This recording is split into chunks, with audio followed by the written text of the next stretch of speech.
Salut à tous les bridgers et bienvenue sur ma chaîne Bridgemania. Je possède 13 points, les deux majeurs quatrièmes, deux couleurs à trèfle et à carreau qui sont pas terribles, mais on joue la meilleure mineure, c'est-à-dire la mineure la plus longue. On va faire un trèfle. Alors, un carreau, qu'est-ce que ça veut dire? Un carreau, ça veut dire 4 cartes à carreau. Alors, est-ce que ça veut dire que mon partenaire n'a pas 4 cartes à cœur ou 4 cartes à pique? Il peut très bien avoir 4 cartes à cœur ou 4 cartes à pique si, par exemple, il a un jeu fort. Quand vous avez un jeu plutôt faible, c'est-à-dire pas plus quand vous êtes sûr, en fait, vous pouvez faire un carreau avec 4 cartes à cœur ou à pique si, par exemple, vous êtes sûr d'arriver à une manche. Il vaut mieux temporiser, mettre un carreau pour que après ça soit plus facile de trouver un fit à cœur ou à pique. Par contre, si vous avez un jeu plus faible et que vous hésitez entre de mettre un carreau ou un cœur, par exemple avec 8 points, bah là il faut choisir plutôt un cœur. Il faut plutôt mettre la priorité sur les majeurs plutôt que de dire un carreau. Donc ça ne dénie pas nécessairement 4 cartes à cœur ou 4 cartes à pique. Donc moi je vais faire un cœur. Il faut faire un cœur, parce que si vous faites un pic, le problème c'est que l'autre ne peut pas dire de façon économique, il ne peut pas annoncer ses pics de façon économique s'il les a. C'est pour ça que quand on a 4 cartes à cœur et 4 cartes à pique, il faut annoncer un cœur. Voilà, là ici, il utilise ce qu'on appelle la quatrième couleur forcing. Alors, ça peut être une réponse naturelle, ça veut dire qu'il peut avoir 4 cartes à pique avec un minimum de 6 points. Ça peut être naturel, comme ça peut être forcing. Cette enchère, elle est forcing. De toute façon, elle est forcing, mais elle ne veut pas forcément dire qu'il a 4 cartes à pique. C'est une enchère un peu ambiguë. C'est un petit peu la quatrième couleur forcing au palier le plus bas, au palier de 1. Mais il faut faire comme s'il avait 4 cartes à pique, même s'il ne les a pas. Donc moi je possède 4 cartes à pique, un jeu minimum, donc je vais faire 2 piques. Je vais le fitter. Et là, il met 300 atouts, donc c'est clair qu'il n'a pas le fit à pique, il n'a pas 4 cartes à pique. Et donc sur ça, je vais passer. On va jouer 300 atouts.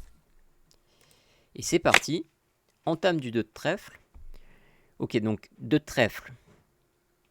Est-ce que c'est une entame? C'est une entame d'une quatrième meilleure, je pense. Il a donc il doit avoir 4 cartes à trèfle. Donc dans un 4-4-3-2, à Ouest doit posséder 2 cartes à trèfle. Et c'est parti, donc je vais récupérer la levée. Donc là, il met son roi, ça c'est pas mal. Il doit avoir un 10 ou un valet, ou les deux. Donc là, ici, l'impasse à trèfle, on n'y croit pas trop, on ne pense pas que ça va passer quand même. On va abandonner l'impasse à trèfle, où il faudrait faire mettre une mise en main.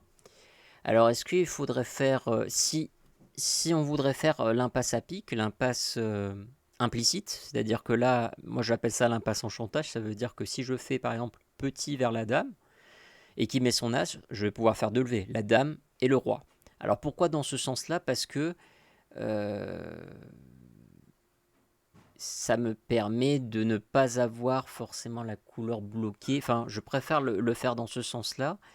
Parce que comme ça, s'il met son as, je peux débloquer la couleur et j'ai une remontée avec les cœurs. Bon, j'ai aussi la même chose avec les trèfles, mais si je fais petit vers le roi et qu'il attrape de l'as, vous voyez que mes piques ils sont gravement en danger. Alors que si je fais petit vers la dame et qu'elle est prise, il y a quand même une petite protection parce qu'il y a deux cartes quand même qui protègent le roi. Qui vont protéger la couleur et donc on va encaisser en faisant des laissés-passer et on peut quand même couper les communications. Alors que si je fais petit vers le roi qui se fait prendre, en fait je peux pas couper les communications. D'accord? Donc il vaut mieux, pour jouer la couleur pique, mettre petit pic vers la dame. Ainsi on peut quand même couper un petit peu les communications. Mais je pense que la meilleure façon de jouer ici, c'est d'abord de faire carreau. On joue pas un chelem, hein, parce que si vous jouez un chelem et que vous jouez à une levée près, il vaut mieux faire une impasse une impasse au chantage. Moi, j'appelle ça une impasse au chantage. Parce qu'après, vous pouvez retourner sur l'impasse menaçante. Ça veut dire là, ici. Ça, c'est quand on joue les chelems. Mais là, on joue pas les chelems.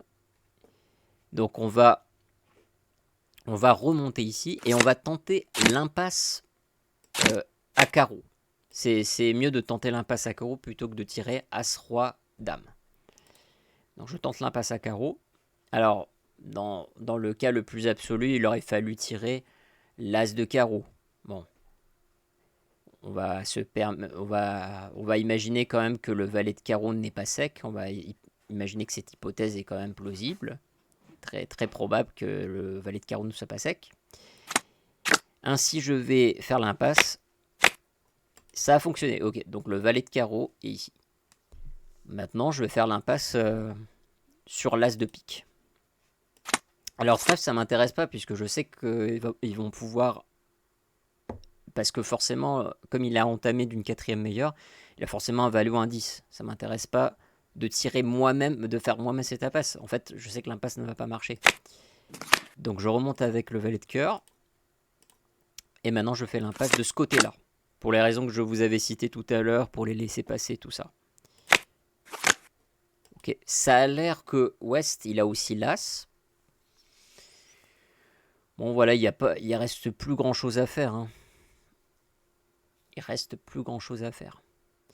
Bah, le problème, ici, si je joue trèfle, il va attraper à pique et il va balancer il va attraper trèfle et puis après il va balancer du pique. Et là, mon roi, il est piégé.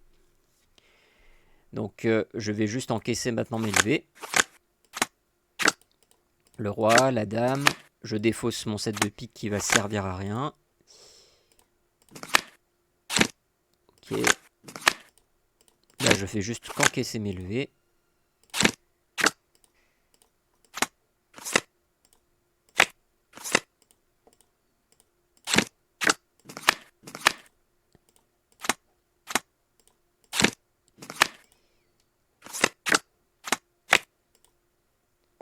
Et voilà, on arrive avec un score de 75,75%. Donc on est premier dans le rang. Moi j'ai trouvé que cette donne était intéressante à vous montrer parce que là on voit quand même la quatrième couleur forcing avec le 1 pique. Il faut savoir comment répondre aussi sur les impasses. J'espère que cette vidéo vous aura plu. N'hésitez pas à vous abonner pour me soutenir et moi je vous dis à une prochaine fois et bon bridge.